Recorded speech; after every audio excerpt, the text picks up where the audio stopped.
Anda masih bersama kami di Kompas Siang, saudara. Saya Niluh Puspa. Setelah adanya temuan sebanyak 21 orang yang diduga terjangkit hepatitis akut, pemerintah DKI Jakarta kembali menemukan sebanyak 24 anak yang diduga terjangkit hepatitis. Wakil Gubernur DKI Jakarta menyebut telah membentuk tim khusus mencegah penularan hepatitis akut.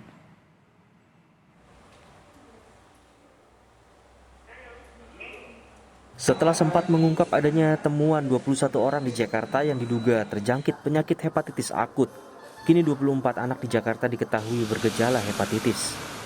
Namun Wakil Gubernur DKI Jakarta Ahmad Riza Patria memastikan 24 anak tersebut termasuk dalam kategori bergejala hepatitis biasa, bukan dalam kategori hepatitis akut. Wakil Gubernur DKI Jakarta menyebut telah membentuk tim khusus mencegah penularan hepatitis akut. Seperti yang sudah kami sampaikan, yang ditemukan, yang diduga kuat masuk dalam kategori hepatitis akut itu ada 21 kasus, 3 meninggal, kemudian 14 kategori di bawah umur 16 tahun, 3 dari 16 yang meninggal ya. Sisanya 7 di atas 16 tahun ya. Semuanya masih dalam proses penyelidikan, pemeriksaan epidemiologi, pemeriksaan dari hepatitis A sampai E. Ini masuk kategori pending classification, jadi masih kita tunggu beberapa hari ke depan hasil persisnya. Di luar itu memang ada lagi 24 kasus kategori hepatitis yang umum biasa. Sebelumnya, Dinas Kesehatan Kota Bekasi merujuk satu pasien suspek hepatitis akut misterius ke Rumah Sakit Cipto Mangunkusumo untuk pemeriksaan intensif lanjutan.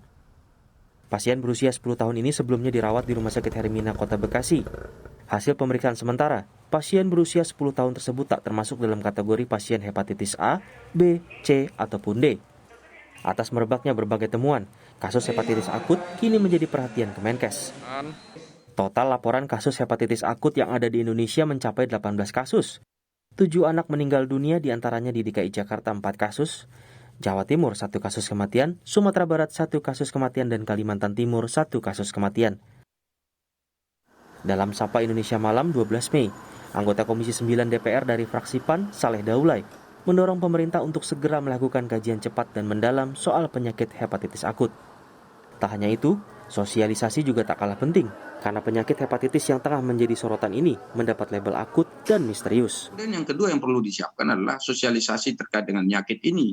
Jadi masyarakat umum harus tahu. Kalau tadi misalnya dikatakan ini harus cuci tangan, kemudian makanannya harus bersih dan seterusnya, saya kira itu pengetahuan dasar yang harus diketahui oleh masyarakat luas. Tetapi tentu pengetahuan yang tentang penyakit ini secara karakteristik yang khusus itu mesti harus ditemukan supaya masyarakat kita bisa mengantisipasi. Katakan misalnya seperti COVID, kemarin kita harus pakai masker, menghindari kerumunan, jaga jarak dan seterusnya, cuci tangan ya, itu sudah dilakukan. Nah, tetapi khusus hepatitis ini tentu mungkin berbeda karena penyakitnya tadi seperti yang disampaikan ini berbeda. Nah, kalau berbeda tentu penanganannya juga berbeda. Kemudian dokter kita itu betul-betul harus disiapkan, ini dokter apa. Jadi kalau masyarakat misalnya nanti ada yang terkonfirmasi memiliki karakteristik atau ciri-ciri seperti hepatitis akut, orang tahu dia dokternya dokter apa. Kan nggak mungkin semua dokter tahu.